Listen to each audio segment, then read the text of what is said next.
Oke, bisa kita mulai ya kelasnya.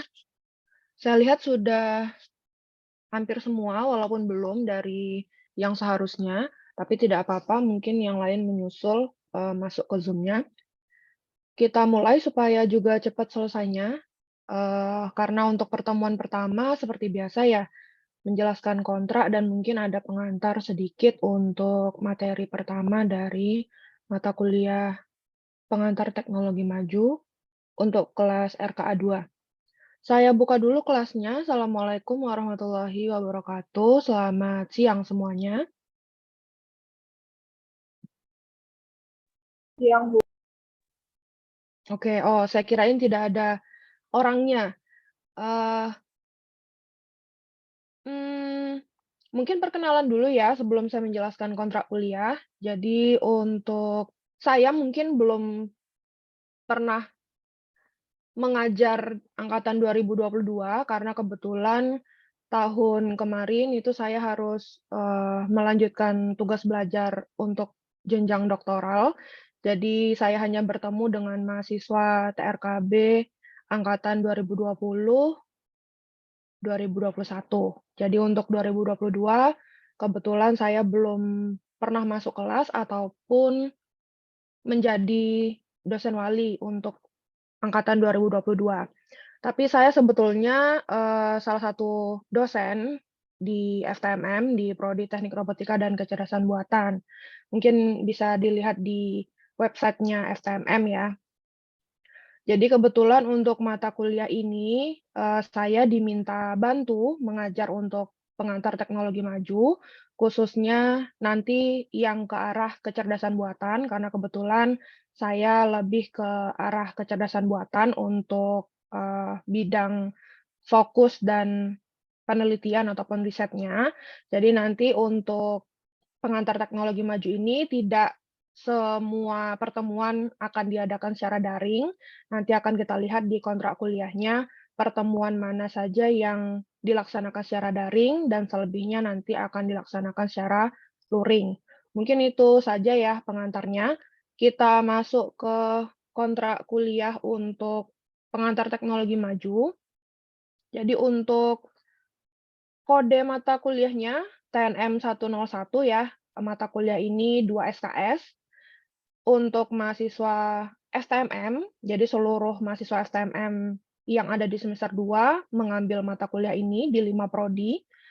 Kemudian penanggung jawab mata kuliahnya sebetulnya ada dari prodi lain ya. Penanggung jawab mata kuliahnya yaitu Dr. Niko dari Teknik Industri, mungkin sudah ada yang tahu atau pernah diajar mungkin. Kemudian untuk kompetensinya, mata kuliah ini, lebih kepada integrasi ilmu ya, karena di sini nanti yang masuk, dosen-dosennya akan rolling, jadi setiap pertemuan itu ada yang mengisi dari TRKB, ada yang masuk nanti dari TSD, TI, TE, dan, sains data. Jadi seluruh dosen akan secara bergiliran masuk dan menjelaskan sesuai dengan 5 prodi yang ada di STMM. Kemudian untuk atribut soft skill yang dinilai di mata kuliah ini, yaitu kedisiplinan, keaktifan, dan juga kejujuran.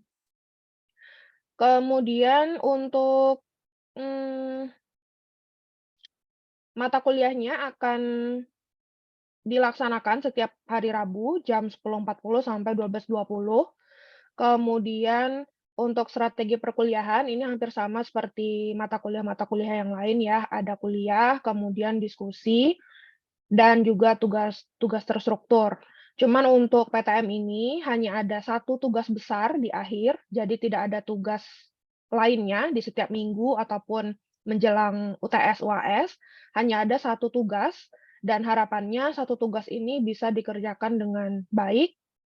Sejujurnya, selama saya mengajar PTM untuk angkatan 2020 dan 2021, walaupun mata kuliah ini sepertinya hanya pengantar teknologi maju dan juga mungkin tidak begitu dalam ya dibanding kalau kita compare dengan dasar pemrograman ataupun struktur data, dan lain-lain mata kuliah yang kalian dapatkan di TRKB.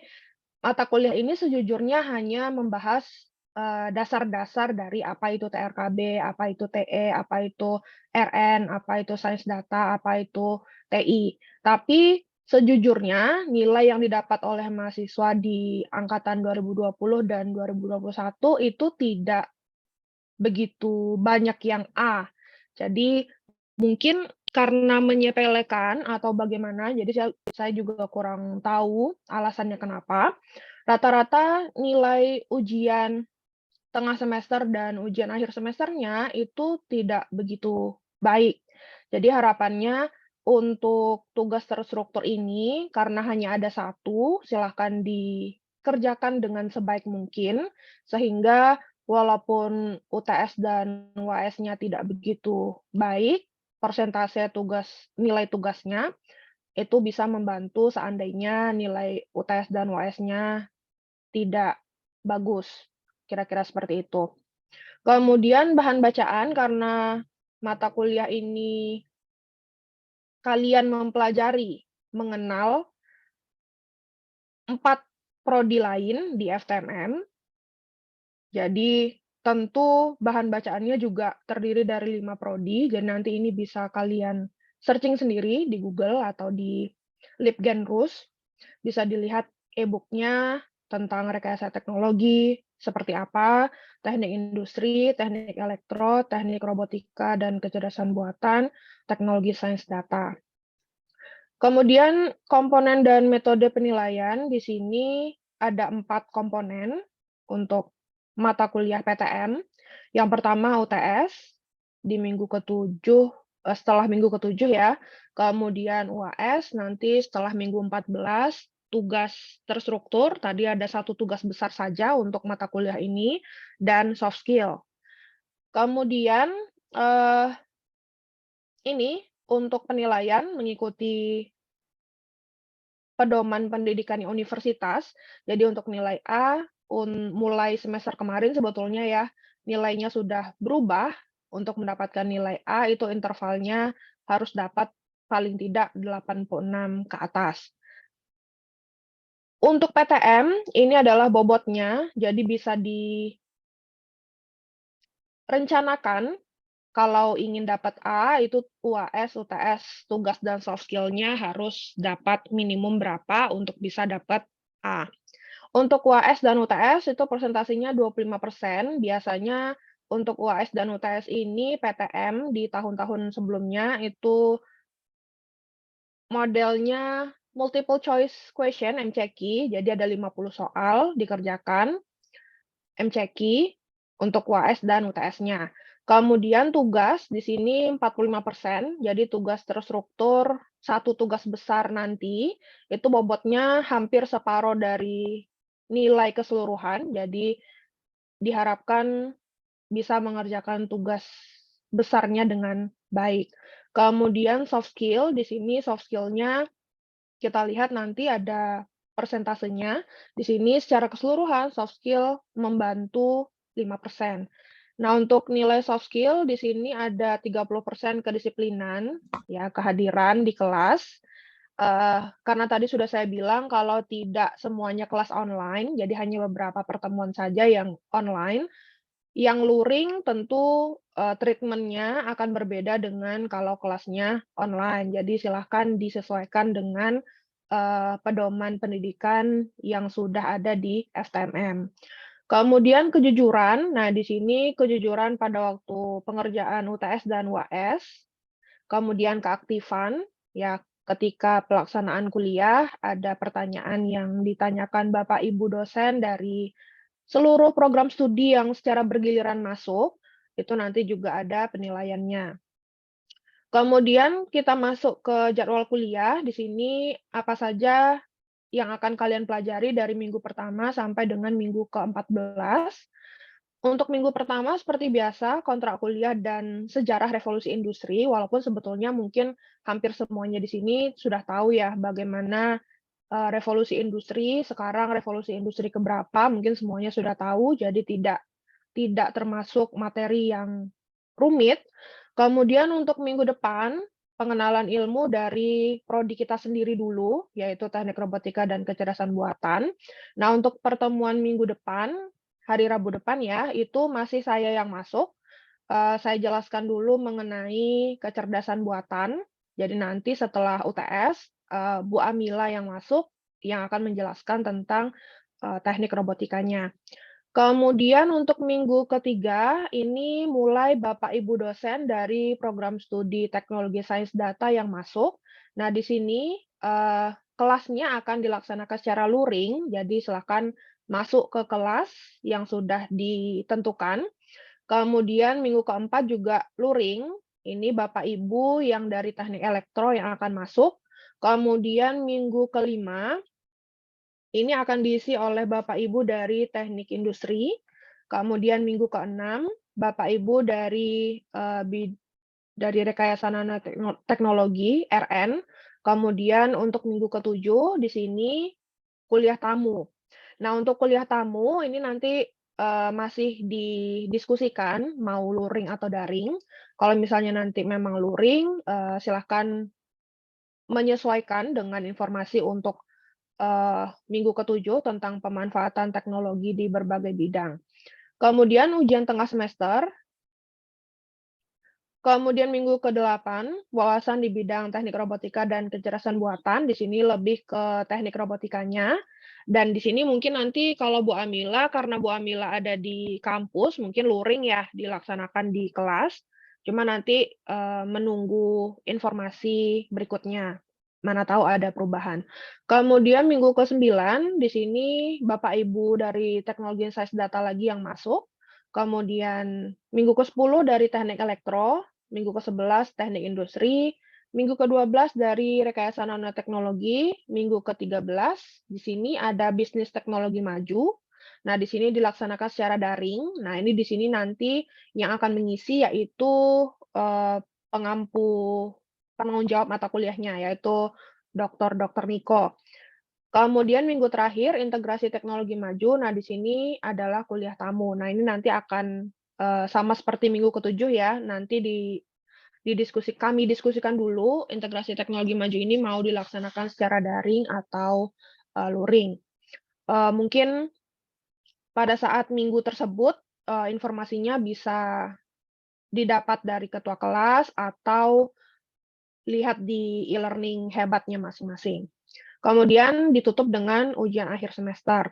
Nah, di sini sudah dilampirkan juga di kontrak kuliah tentang jadwal rolling dosen pengampu, tadi sesuai dengan, materi setiap minggunya ya. Jadi untuk RKA 1, RKA 2, untuk minggu ini itu dosen mana yang masuk bisa dilihat dari gambar ini. Jadi untuk minggu pertama dan minggu kedua diisi oleh dosen prodinya sendiri, TRKB, kemudian minggu 3 dari Sains Data, minggu 4 dari TE, minggu 5 dari TI, dan seterusnya. Kemudian, ini yang perlu diperhatikan, tidak ada permintaan tugas tambahan karena hanya ada satu tugas saja, dan satu tugas itu pengerjaannya eee, tidak bisa dikerjakan dalam waktu 1 hari, 2 hari. Jadi silahkan diperhatikan, nanti akan saya bukakan setelah ini ya, bagaimana tugas besar tersebut harus dikerjakan dalam waktu 14 minggu perkuliahan. Tidak ada permintaan tugas tambahan dari mahasiswa selain yang disepakati di kontrak kuliah. Kemudian perbaikan nilai akan dilaksanakan apabila rata-rata nilai akhir kelas untuk RKA 2 itu kurang atau sama dengan 54, setara D ke bawah, dan nilai akhir maksimal yang dapat diperoleh adalah 62 atau setara dengan C. Perbaikan tidak wajib bagi mahasiswa. Jadi yang mau perbaikan untuk poin kedua ini hanya yang merasa ingin memperbaiki nilainya. Oke, demikian kontrak kuliah, untuk PTM RKA 2, sama seperti RKA 1. Di sini siapa yang bersedia untuk menjadi ketua kelas untuk mata kuliah PTM A2?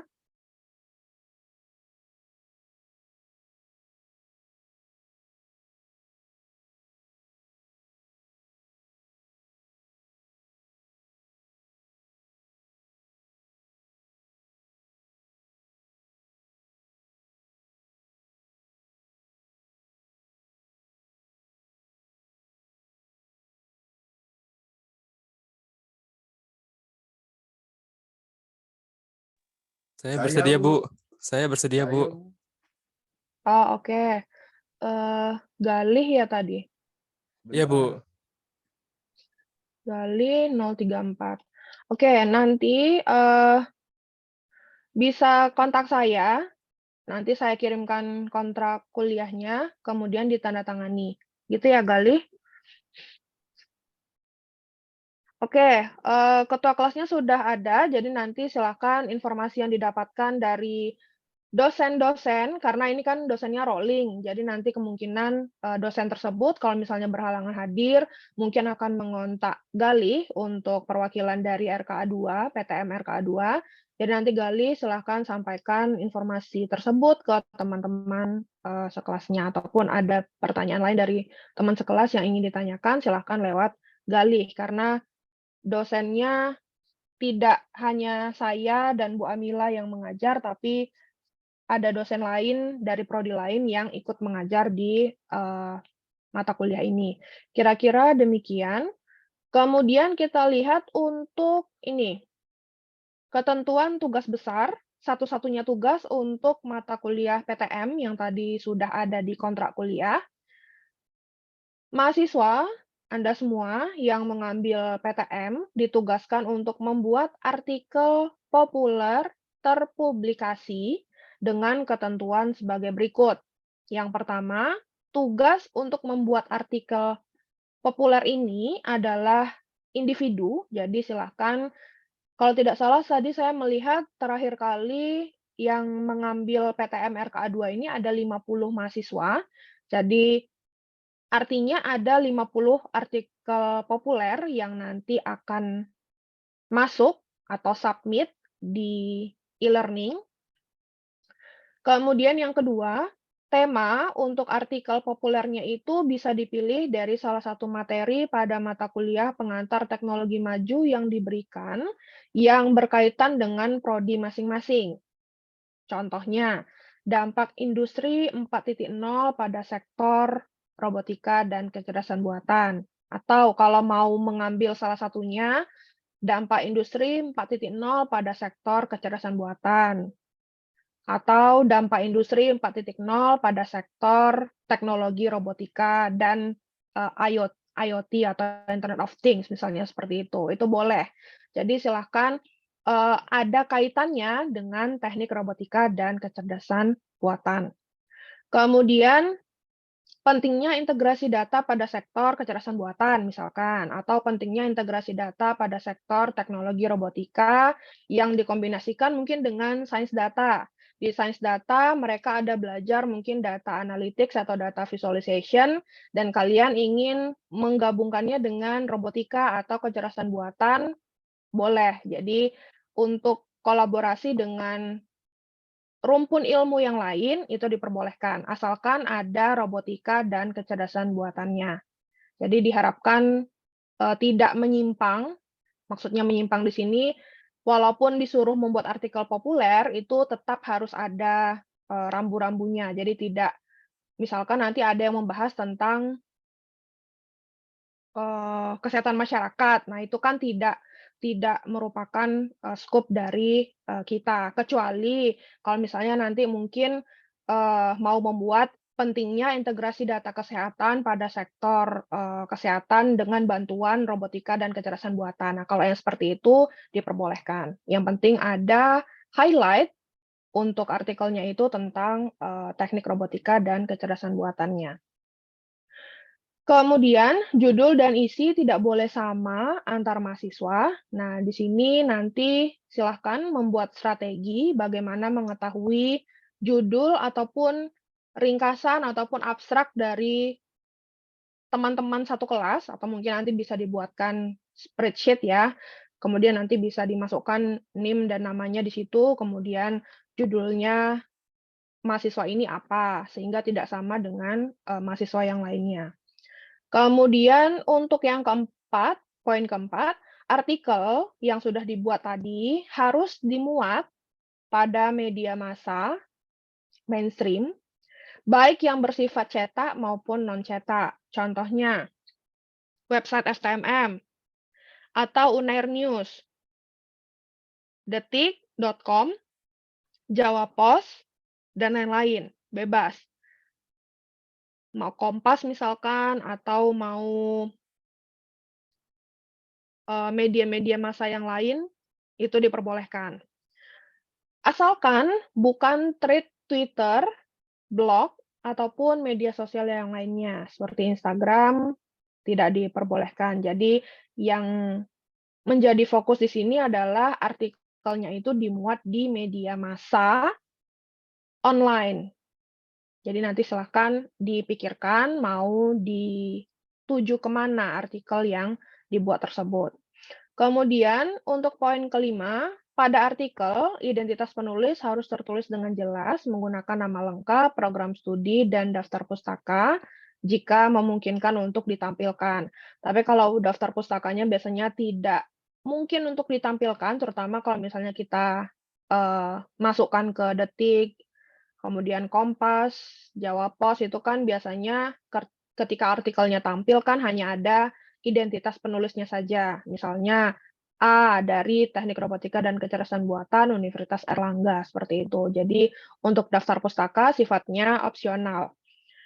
Kemudian poin keenam, jika sudah terbit, buktinya bisa dikumpulkan di e-learning. Nanti akan saya buatkan tempat pengumpulannya. Mungkin setelah kelas ini ya, nanti eh, setelah minggu ke-14, jadi nanti mungkin paling bawah jatuhnya kalau di e-learning. Format pengumpulan pada Hebat e-learning dilengkapi dengan form pengumpulan tugas yang memuat yang pertama nama lengkap, kemudian NIM, link berita, jika sudah dipublikasikan pasti ada linknya, silahkan linknya di-copy, kemudian ditaruh ke dalam form pengumpulan tugasnya, kemudian nama media massa tempat artikel tersebut publis, misalkan website FTMM atau UNER News, dan lain-lain. Tanggal terbit artikel online, misalnya ada yang berhasil menulis minggu ini, kemudian nanti bulan depan sudah publish di detik.com, nanti silahkan terbitnya tanggal berapa, disertakan juga. Kemudian daftar pustaka, nah di sini karena ini untuk pengumpulan nilai tugas PTM, jadi di sini daftar pustaka sifatnya wajib, walaupun di sini tadi daftar pustaka itu opsional, karena ini mengikuti layout atau format dari artikel tempat artikel tersebut publis. Kemudian screenshot atau foto artikel yang telah terbit, jadi nanti misalkan terbit di kompas.com, itu nanti bisa di-screenshot, screenshot-nya di-upload. Kemudian bukti pengumpulan artikel ke media, kalian submit artikelnya itu ke detik.com lewat apa? WhatsApp atau email. Nah, nanti bukti kalian menyerahkan ke media massa tersebut juga silahkan untuk di-screenshot. Kemudian disatukan semuanya dari poin A hingga poin H, kemudian di PDF-kan. Nilai tugas untuk artikel yang terbit di media nasional atau website UNER itu setara dengan A.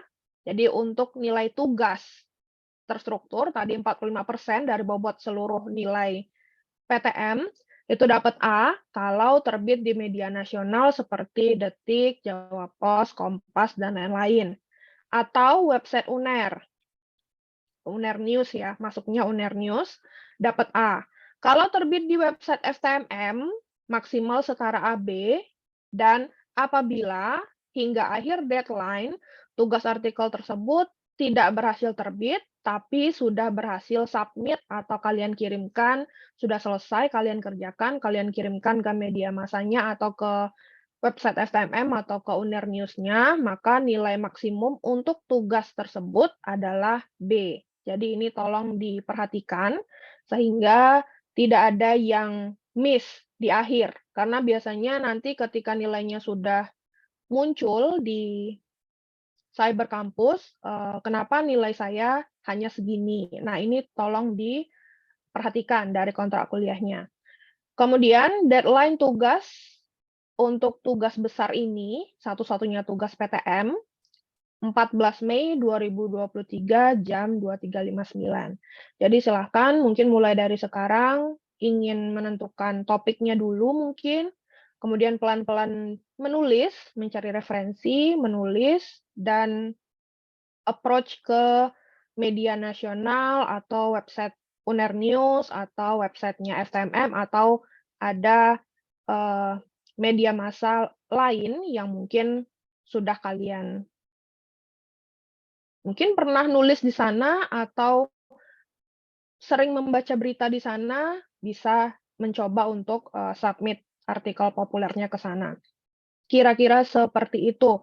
Untuk tugas besarnya, apakah ada pertanyaan atau sudah paham semua?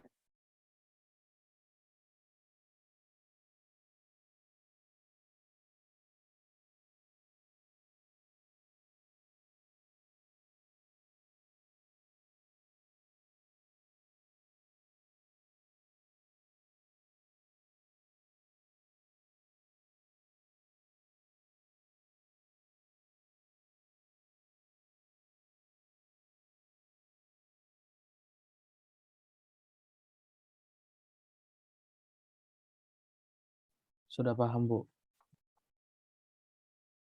Oke, kalau sudah paham, silahkan mulai untuk memikirkan artikel populernya, kemudian menyusun tulisannya, dan mengumpulkan ke media massanya.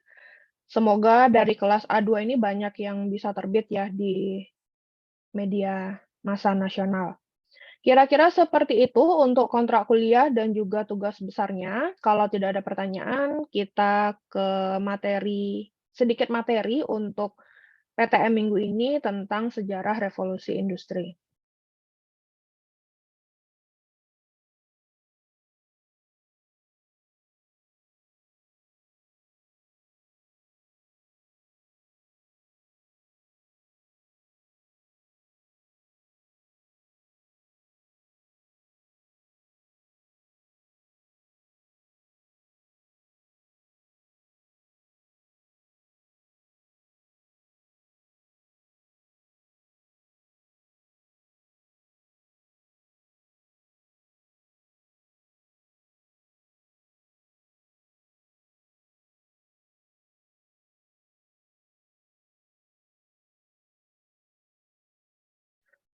Oke, untuk sejarah revolusi industri mungkin di sini, sudah tahu ya sejarahnya sekarang kita di revolusi industri berapa.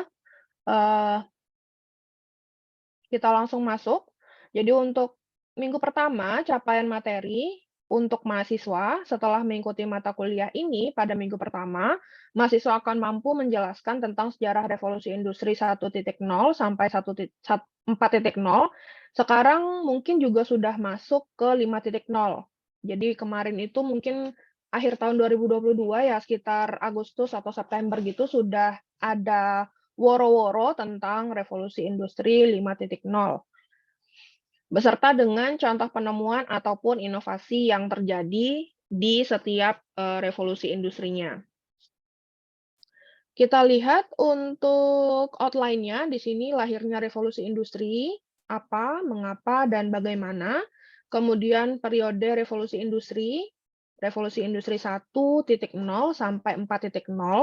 Kemudian mungkin yang terakhir kita lihat, apa sih kira-kira, yang akan terjadi di revolusi 5.0. Walaupun sebetulnya belum mulai ya yang 5.0 ini. Karena saat ini kita masih ada di revolusi industri 4.0.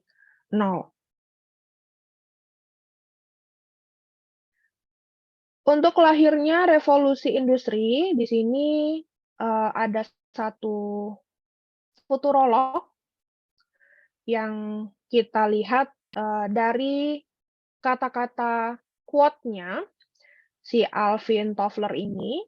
Kenapa sih revolusi itu terjadi? Karena dia bilang, Alvin Toffler ini, old ways of thinking, old formula, dogmas, ideologis, tidak lagi sesuai dengan apa yang terjadi saat ini. Jadi memang harus ada perubahan, melihat mungkin habit-nya dari masyarakat saat dulu dan sekarang itu sudah sangat berbeda, sehingga mau tidak mau terjadilah revolusi. Mungkin kalau dalam biologi itu disebut dengan evolusi, yang dulunya jerapah, lehernya pendek karena tempat makannya atau sumber makanannya itu tinggi, maka lama-kelamaan lehernya menjadi panjang, seperti yang kita lihat sekarang. Nah, itu kalau untuk biologi dinamakan evolusi. Nah, untuk, periode industri, berkembangnya industri dari dulu sampai sekarang disebut dengan revolusi industri. Nah, dari kata-kata futurolog Alvin Toffler ini, kita lihat ada yang namanya third wave theory, jadi sudah dibagi ya. Dulu disebut dengan agricultural age, kemudian industrial age, dan sekarang information age. Jadi untuk masing-masing dari periode ini, itu kita bisa lihat dari work definition-nya, people work as-nya, kemudian people work in-nya, dan production system-nya seperti apa.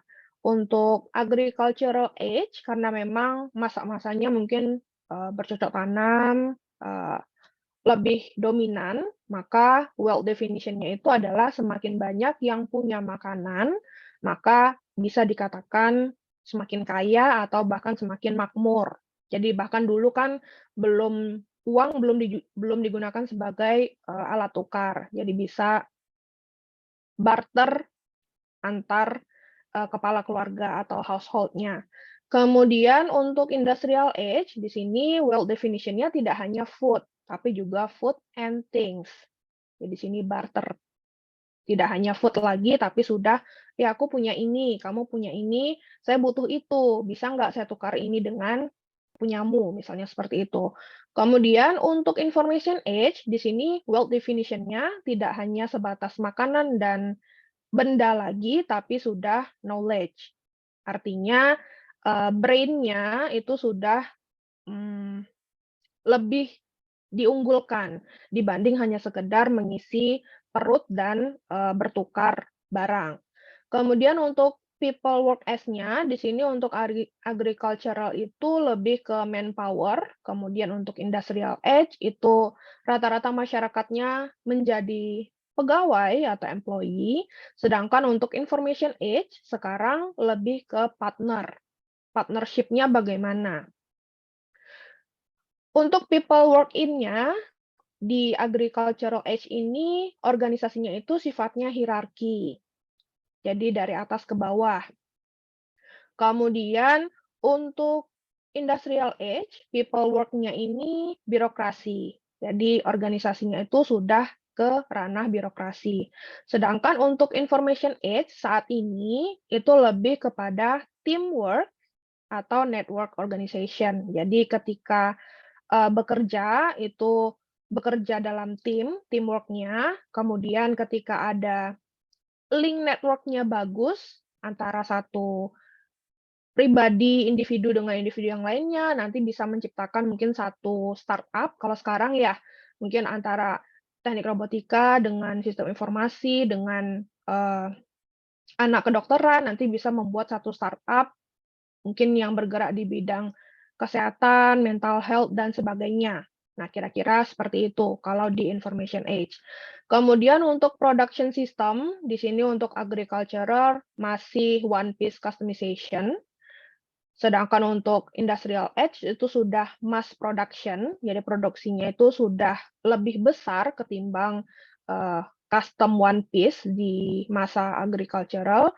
Kemudian untuk information age ini sudah mass customization, karena sudah ada bantuan teknologi, sudah ada bantuan robot, sudah ada bantuan, eee, network, IoT, dan sebagainya. Jadi sudah lebih masif untuk, permintaan-permintaan produksi yang bisa diselesaikan dalam waktu yang cepat. Jadi di sini kata kuncinya untuk agricultural itu lebih ke muscle, ya kerjanya pakai otot, sedangkan untuk industrial age ini kerjanya sudah pakai mesin, tapi belum sepenuhnya mesin, masih ada, manusianya, jadi mungkin separuh-separuh.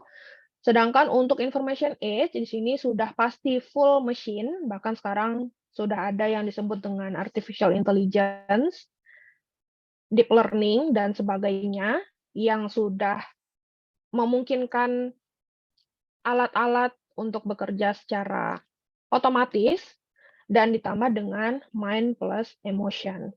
Jadi ini kira-kira kalau kita lihat revolusi industri itu menurut Toffler.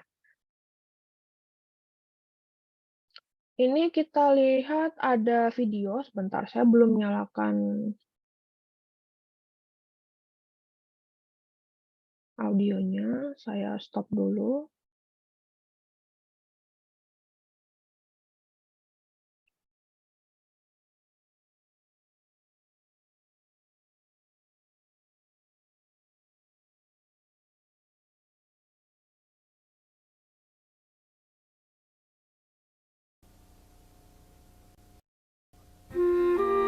In the late 1700s, most people worked in the fields on land they did not own. Those who owned the land, called aristocrats, lived refined lives in elegant manor houses. Servants raised their children and did their housework. The landowners and the people who worked for them depended upon each other. It was a system that had existed for centuries. In towns across England and the United States, a series of extraordinary innovations would alter the way people lived and worked for the next 150 years. Inventors had found new ways to harness nature's energy. They built new kinds of machines powered by water, steam, and coal. The new machines replaced hand-powered tools. They did the same work, only cheaper and faster. Much of the work was done outside the home, in specially designed buildings, the first factories. Mechanization began in the textile mills of England, where one machine attached to a spinning wheel could do the work of 50 people. Fuel, clothing, and food all became more affordable. With the development of locomotives and steamboats, manufactured goods could now be sold halfway around the world. Families moved from the villages of their ancestors to new industrial towns. And a new class of people emerged, workers who produced goods.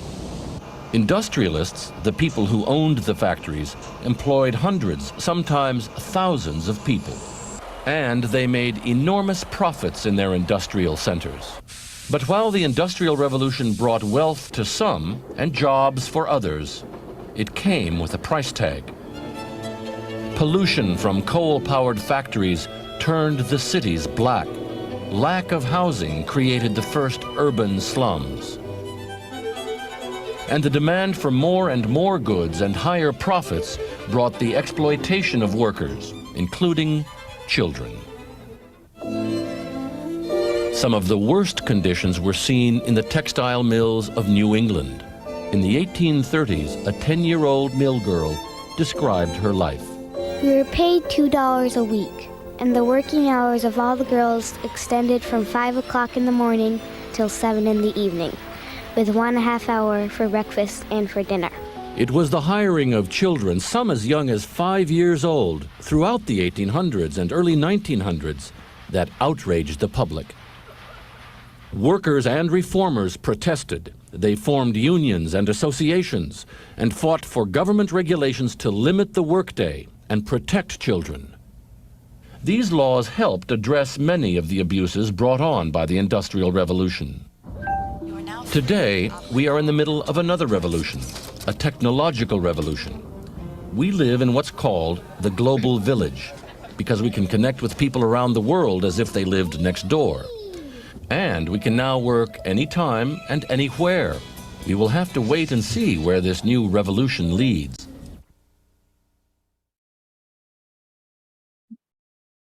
Oke, jadi itu sekilas video, sedikit video tentang bagaimana revolusi industri dulu sebelum sekarang yang semuanya serba digitalisasi atau teknologinya sudah lebih canggih daripada zaman dulu. Kemudian kita lanjutkan, di sini kita lihat lahirnya revolusi industri. Jadi revolusi industri itu merupakan penggunaan teknologi produksi yang sama sekali berbeda dengan masa sebelumnya. Artinya ada perubahan yang besar baik dari segi mesinnya ataupun dari segi inovasi yang terjadi dari periode sebelumnya. Yang awalnya menggunakan tenaga manusia full 100%, yang sekarang sudah beralih ke mesin 100%, ibaratnya seperti itu. Untuk transformasi sistem manufaktur di revolusi industri, itu dari yang dulunya dikenal dengan sistem domestik, menjadi yang disebut dengan sistem pabrik. Jadi pada abad ke-18 ya, tadi sudah ada di videonya juga, di Inggris disebutkan berkali-kali.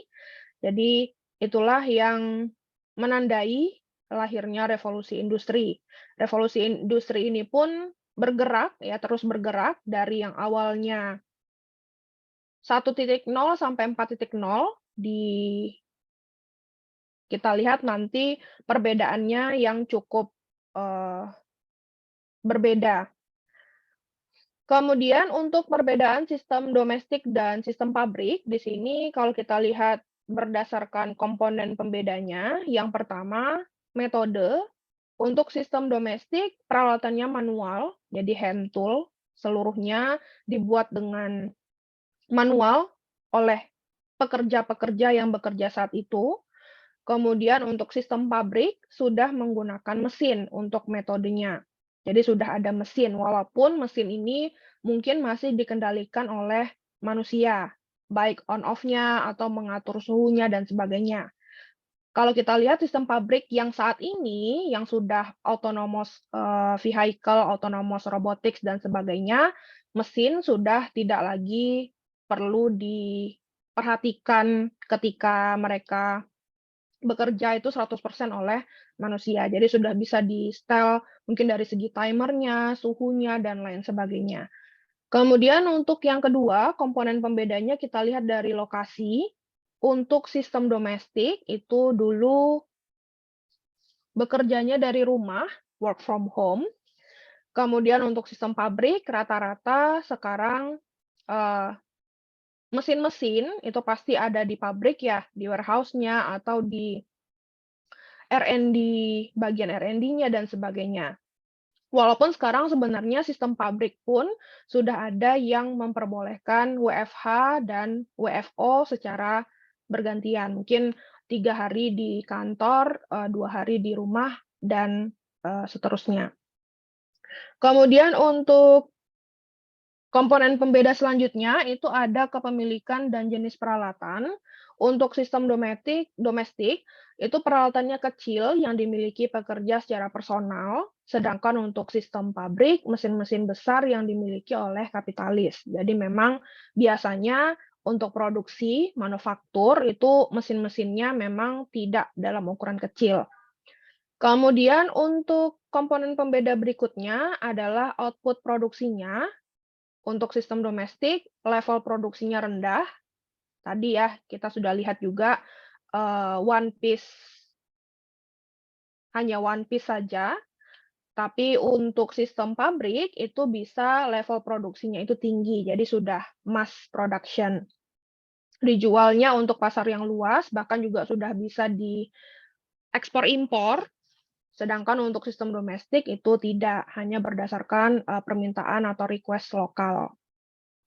Kemudian untuk komponen pembeda berikutnya, itu pekerjaan yang dilakukan pekerja. Sistem domestik ini pekerja membuat keseluruhan item, sedangkan untuk sistem pabrik, pekerja membuat sebagian komponen dari keseluruhan item. Kemudian juga jam kerja, di sini komponen pembedanya. Untuk sistem domestik, pekerja bekerja sebanyak dan selama yang dibutuhkan, tidak pasti, tergantung dari apa yang mereka kerjakan, proyek apa yang saat itu mereka dapatkan. Untuk sistem pabrik, pekerja bekerja dengan sesuai waktu, walaupun ada overwork-nya ya, overtime-nya juga, tapi biasanya kan kalau overtime itu nanti digaji sesuai dengan peraturan oleh perusahaan tersebut. Kemudian komponen pembeda berikutnya adalah ketergantungan kepada pemberi kerja.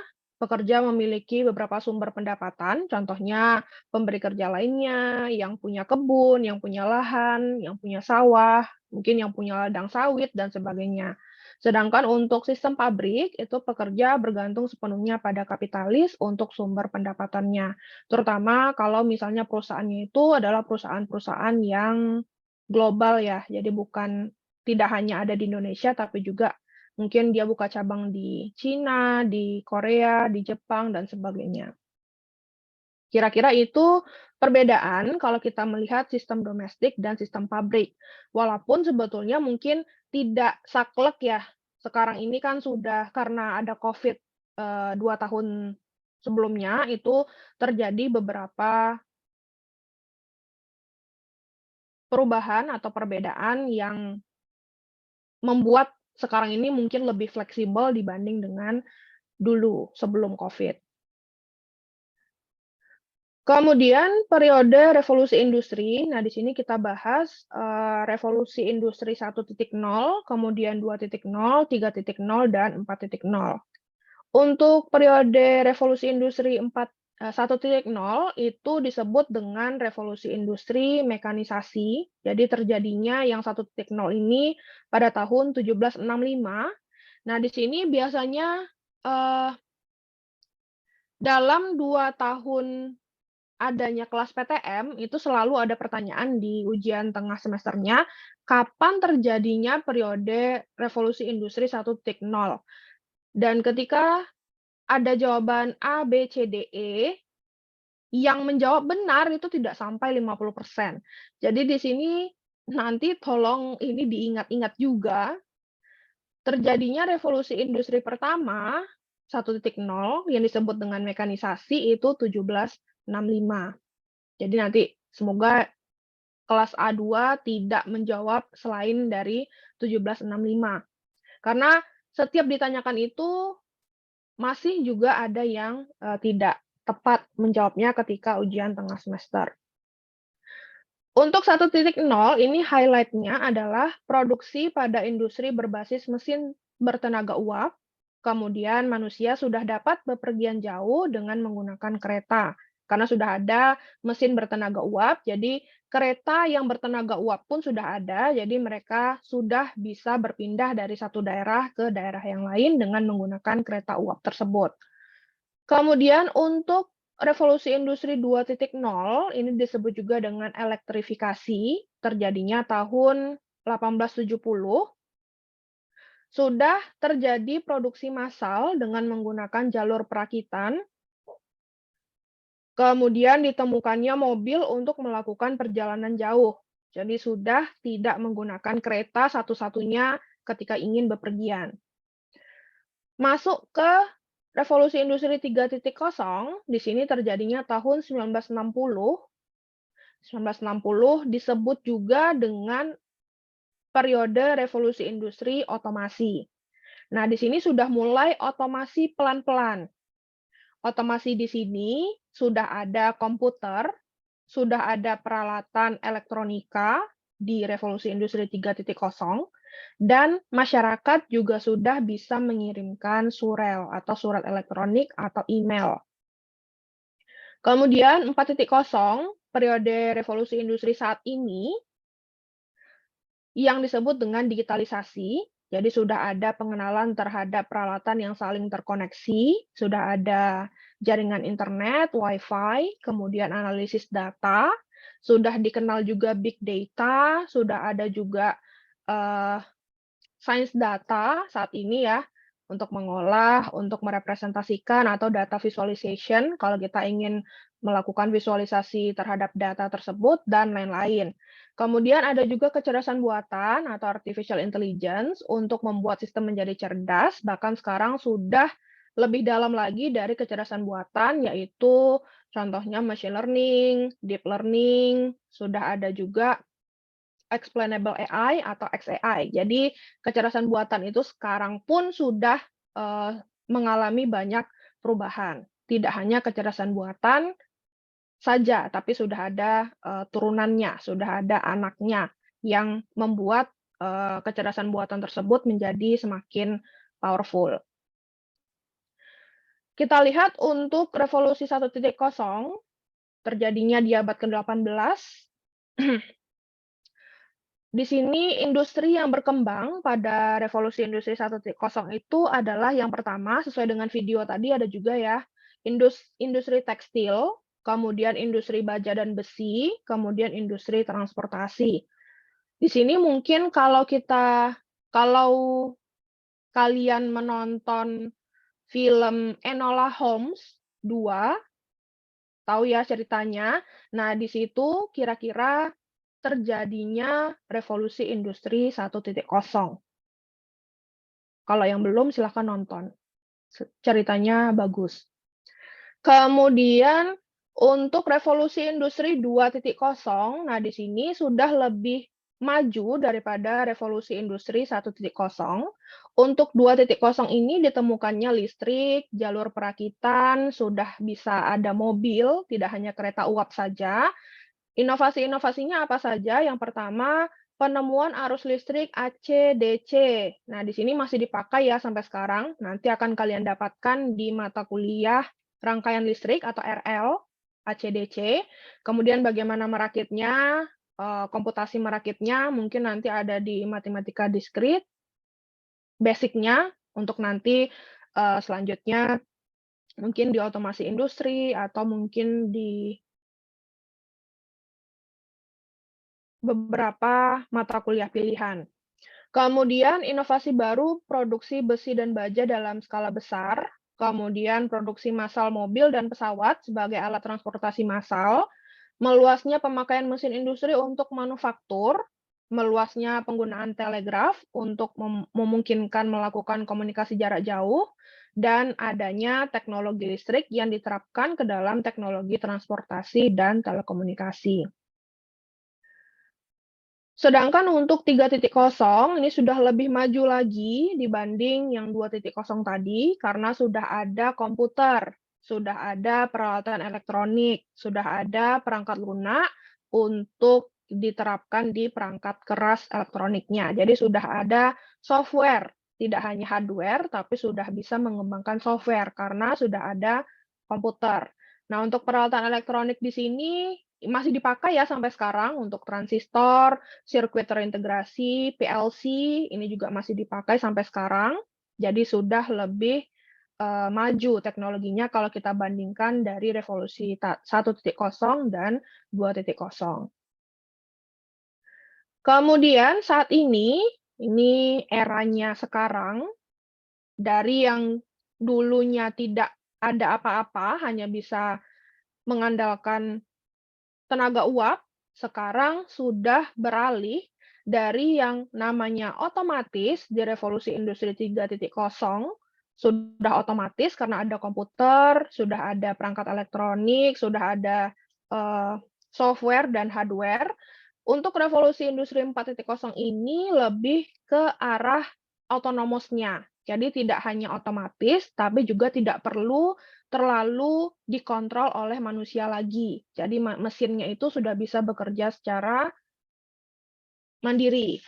Apalagi sudah ada kecerdasan buatan, IoT, robotika, dan lain-lain. Di sini bisa kita lihat untuk industri 4.0 itu ada autonomous robot. Nah, ini nanti kalian pelajari di mata kuliah pilihan kalau tidak salah. Kemudian simulasi, kemudian integrasi sistem, IoT, cyber security, keamanan siber, kemudian cloud computing, ini juga nanti ada di mata kuliah pilihan, additive manufacturing, kemudian augmented reality atau VR juga bisa ya, AR dan VR itu satu. Kemudian big data, ini pengolahan tentang data yang sekarang sedang hits di mana-mana, di LinkedIn juga termasuk salah satu job yang populer. Big data, data scientist, data engineering, dan sebagainya, yang biasanya mengolah datanya juga pakai beberapa teknik dari kecerdasan buatan. Jadi memang di sini sudah eranya kalian sebetulnya ya, kita di FTMM, jadi sudah lebih baik daripada 3.0 kalau kita melihat ke 1960 dari 2022 misalkan.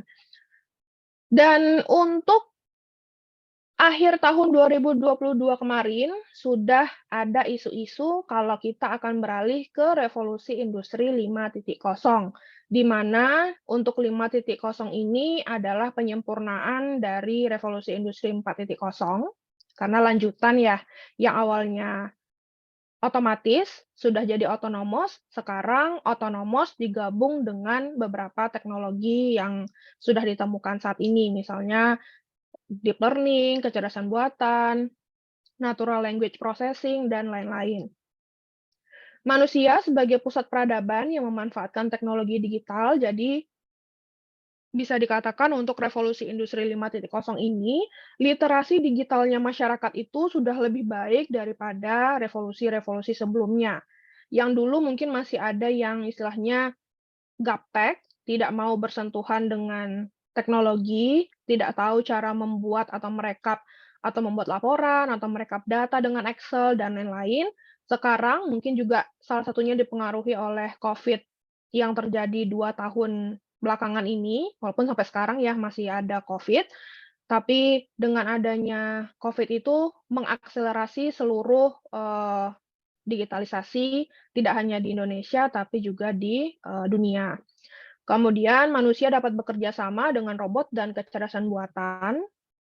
Ya, robotnya berjalan, maintenance robotnya dilaksanakan oleh manusianya atau engineer-nya, robotnya diselipkan kecerdasan buatan, tetap harus manusianya yang mengontrol atau memberikan update fitur fungsional dan non-fungsional terhadap robot berkecerdasan buatan tersebut. Makanya ini disebut manusia bekerja sama dengan robot dan kecerdasan buatan. Kemudian era industri 5.0 ini memanfaatkan teknologi Internet of Things karena memang robotika, kecerdasan buatan, ujung-ujungnya berkaitan dengan IoT. Untuk menggabungkan kecerdasan buatan AI dengan pikiran manusia. Di sini bukan semata-mata ibaratnya benar-benar asli pikiran manusia, tapi lebih ke mungkin ada yang pernah mendengar riset human computer interaction atau EEG, electromagnetic brain something, yaitu saya lupa kepanjangannya apa, dan itu memang menggunakan AI untuk istilahnya mendapatkan informasi dari brain-nya manusia saat itu, emosinya bagaimana, kemudian kalau melakukan aktivitas A, B, C itu bagaimana, respon dari otaknya, itu juga termasuk penelitian yang tren saat ini. Jadi ada alat yang namanya yang diletakkan di kepala, mungkin pernah lihat di film-film ya, itu sekarang menjadi alat lab yang kalau mungkin di Indonesia belum semuanya punya alat itu, di beberapa lab di luar negeri sudah menggunakan alat itu untuk mendapatkan atau melakukan riset dengan pikiran dan otaknya manusia. Kira-kira seperti itu. Tapi ini mungkin belum resmi diterapkan ya, revolusi industri 5.0 ini. Kalau kita lihat di internet pun, kalau di googling, revolusi industri 5.0 ini ibaratnya kita harus siap-siap untuk revolusi industri 5.0. Kata-katanya baru sebatas demikian. Tapi ketika kita mau melihat lebih detailnya, kira-kira inilah poin-poin penting yang terjadi nanti di revolusi industri 5.0. Karena tidak mungkin mundur ya. Tiba-tiba mungkin nanti keretanya hanya kereta uap, misalnya seperti itu kan tidak mungkin. Jadi kita bisa melihat apa sih yang kemungkinan akan menjadi tren setelah revolusi industri 4.0. Ini video terakhir mungkin di kelas hari ini. Kita putar dulu. The fourth industrial revolution will enable us to create a new society. Artificial intelligence will transform the big data collected through the Internet of Things into new wisdom. Society 5.0, a technology-based, human-centered society. The fourth industrial revolution will raise our standard of living and solve various challenges we face. It will, for example, free us from the stress of driving, allowing us to safely visit anyone, anytime. We will have access to the latest medical advancements at a low cost, no matter where we are. AI and robots will enhance human ability and expand our infinite possibilities, helping us enjoy more fulfilling lives. Society 5.0 for the betterment of human lives.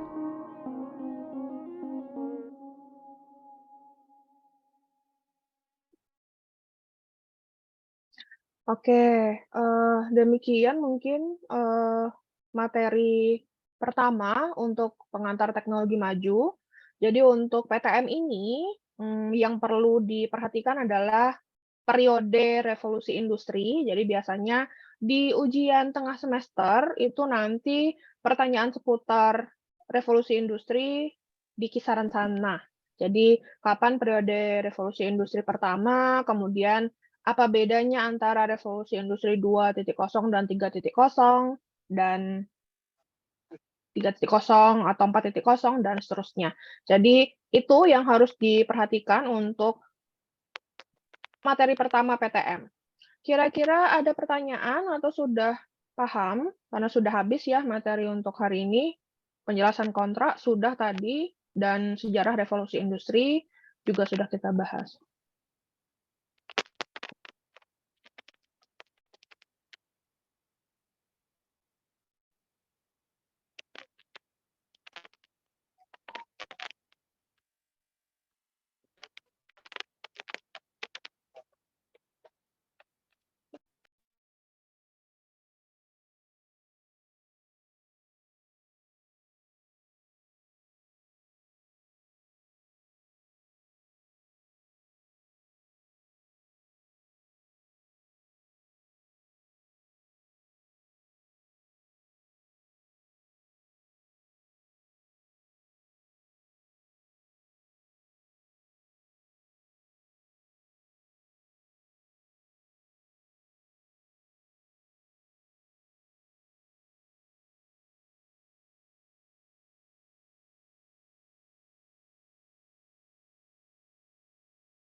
Oke, kalau diam saja, saya asumsikan tidak ada pertanyaan.